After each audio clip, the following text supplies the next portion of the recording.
India की सबसे बड़ा ट्रेन रॉबरी हुई थी 8 अगस्त 2014 को, जब एक ट्रेन 300 करोड़ लेकर फुल हाई सिक्योरिटी के साथ 18 पुलिस ऑफिसर के साथ सेलम स्टेशन से चेन्नई जा रही थी।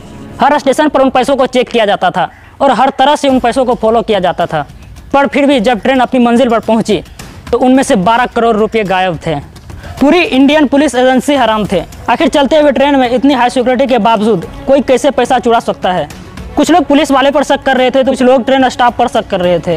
हर तरह से सबसे पूछताछ किया गया, कुछ भी पता न चल सका। आखिरकार 2 साल बाद नासा की मदद से उन चोरों को पकड़ा गया। आखिर किसने किया था ये चोरी? आखिर चलते हुए ट्रेन से इतनी सिक्योरिटी के बावजूद किसने चुराए ये पैसे और किस तरह से चुराए गए इन पैसों को? ये कहानी शुरू होती है 8 अगस्त 2014 को। इंडियन रिजर्व बैंक ने एक मुसाफिर ट्रेन की 2 बोगियां बुक की थी। एक में पैसे रखे जाने थे और एक में 18 पुलिस ऑफिसर बैठाए गए थे। उन पैसों के हिफाजत के लिए ट्रेन के रवाना होने से 2 घंटे पहले उन पैसों को बोगियों में लोड किया गया। वैसे तो उन पैसों को बॉक्स में रखे गए थे, लेकिन हर बॉक्स पर RBI का मोहर लगा हुआ। लोग देखकर ही समझ गए कि इन बक्सों में पैसे, सोना चांदी या कोई कीमती सामान ही होगा। 2 घंटे बाद रात 9 बजे ट्रेन वहां से रवाना हुआ। सुबह 5 बजे ट्रेन को चेन्नई स्टेशन पहुंचना था। पुलिस वालों की नजरें हर टाइम अगले बोगिया पर थी। जरा सा भी अगर आवाज आती तो झांक कर अगले बोगिया की तरफ देखते। हर टाइम चौकन्ना थे और जिस भी स्टेशन पर ट्रेन रुकती, बैंक वाले पुलिस वाले के साथ उन पैसों को चेक करती। चेक करने के बाद वापस उस गेट को बंद किया जाता और फिर सील किया जाता। यहाँ तक सब कुछ ठीक चल रहा था। ट्रेन ने भी अपना आधा सफर तय कर लिया था। अब पुलिस वालों के दिल से भी डर निकल गया था। उन्होंने सोचा भला चलती ट्रेन से कौन पैसे निकाल सकता है। एक एक करके उन 18 पुलिस ऑफिसर में से 14 सो गए, बाकी 4 जाग रहे थे और वो भी अपने मोबाइल में लगे थे। रात 2 बजे अचानक ट्रेन की छत से एक आवाज़ आई, जैसे कोई चीज़ जोर से गिरी हो। चारों पुलिस अपना मोबाइल रखकर भागा और ट्रेन का दरवाज़ा खोलकर बाहर देखा तो कुछ भी नहीं था। फिर उन्होंने पैसे वाले बोगी की तरफ देखा। कहीं किसी ने ताला तोड़ने की कोशिश तो नहीं की, लेकिन वो भी सही सलामत था। उन्होंने सोचा कि कोई पत्थर आकर लगा होगा। ट्रेन में फिर वो चारों वापस बैठ जाते हैं। फिर 3 घंटे बाद ट्रेन अपनी मंजिल पर पहुंच जाती है। सब मुसाफिर के जाने के बाद बैंक के आदमी पुलिस वाले के साथ उन पैसों वाले बोगी का ताला खोलते हैं। जैसे ही ताला खोला तो वो हैरान रह गए, क्योंकि उस बोगी में किसी चीज़ से काटकर एक सुराख बनाया गया था।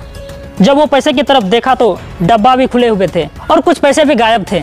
बैंक ऑफिसर और पुलिस वाले भी हैरान थे कि कैसे कोई चलती ट्रेन के छत काटकर इतनी आसानी से पैसे चोरी कर सकता है, जिसके पास वाले बोगी में 18 पुलिस वाले तक को भी खबर न हो। देखते यह बात पूरी स्टेशन में फैल गई कि चलती ट्रेन से 12 करोड़ रुपये चुराया गया। 1 घंटे बाद यह बात पूरी देश में फैल गई। देखते ही देखते हजारों की संख्या में पुलिस चेन्नई स्टेशन पहुंच गई। अब पूरे स्टेशन के आदमी को चेक करना संभव नहीं था। जिस पर शक होता उसको चेक करता, लेकिन कुछ भी पता न चल सका। सबका शक अब 3 जगह जा रहा था। या तो ट्रेन कर्मचारी मिला हुआ है उन चोरों से, या उन 18 पुलिस ऑफिसर मिलकर पैसे चुराए, या फिर मुसाफिर में से कोई चोर है। कोई सोच भी नहीं सकता कि आखिर चलती ट्रेन की छत काटकर कोई पैसे ले जा सकता है। उन 18 पुलिस के साथ 2000 मुसाफिर के कॉल डिटेल को चेक किया गया। उनके बैंक अकाउंट चेक किए गए। सारे पूछताछ के बाद पुलिस को ये बात पता चल गया कि चोर इनमें से कोई नहीं है, चोर कोई और है। वो कौन है ये नहीं पता। यहाँ तक कि ये भी नहीं पता कि चोरी एग्जैक्टली हुई किस जगह है। कुछ भी पता नहीं चला।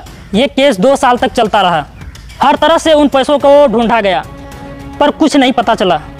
आखिरकार इंडियन गवर्नमेंट ने नासा से कॉन्टैक्ट किया और उनको सारा बात बताई और उनसे कहा कि सैटेलाइट की मदद से देखकर बताए कि ये चोरी एग्जैक्टली हुई किस जगह है। नासा ने अपनी सैटेलाइट की मदद से देखकर बताया कि ये चोरी विरुधाचलम स्टेशन के करीब हुई है। 2 साल बाद पुलिस के लिए ये सबसे बड़ी हेल्प थी। पुलिस ने स्टेशन के करीब उस रात जितने भी फ़ोन कॉल हुए थे सबका डेटा निकलवाया। हजारों नंबर सामने आए। लगातार 6 दिनों तक पुलिस ने उन डेटा को चेक किया। उन हजारों नंबर में से एक नंबर ऐसा था जिस पर पुलिस को शक हुआ। मोहन सिंह पादरी एक जाना पहचाना डाकू था। पहले भी ये जेल जा चुका था। इसका उस टाइम वहाँ होना पुलिस को खटका। पुलिस ने तुरंत ही मोहन सिंह पादरी का कॉल डिटेल निकलवाया। उसके मोबाइल से 8 ऐसे नंबर सामने आए जिसमें वो रात 11 बजे से लेकर 5 बजे तक लगातार बात करते रहे। पुलिस को पता चल गया कि चोर यही हो सकता है। मोहन सिंह पादरी को ढूंढा जाने लगा। 3 दिनों बाद मोहन सिंह पादरी को 18 दोस्तों के साथ एक घर से अरेस्ट किया गया। पहले तो वो मानने से इनकार कर दिया, बाद में उसने मान लिया कि उसने चोरी 8 दोस्तों के साथ मिलकर किया था। उन्होंने बताया कि ये इसी तरह ट्रेन की छत पर चढ़े और गैस कटर की मदद से ट्रेन का छत काटकर एक सुराख बनाया ताकि कोई आवाज़ ना आए और एक आदमी को अंदर भेजकर धीरे धीरे 12 करोड़ रुपये चुरा लिए। ये थी इंडिया की सबसे बड़ा ट्रेन रॉबरी। वीडियो अच्छी लगे तो वीडियो को लाइक करें और अपने दोस्तों के साथ शेयर करें।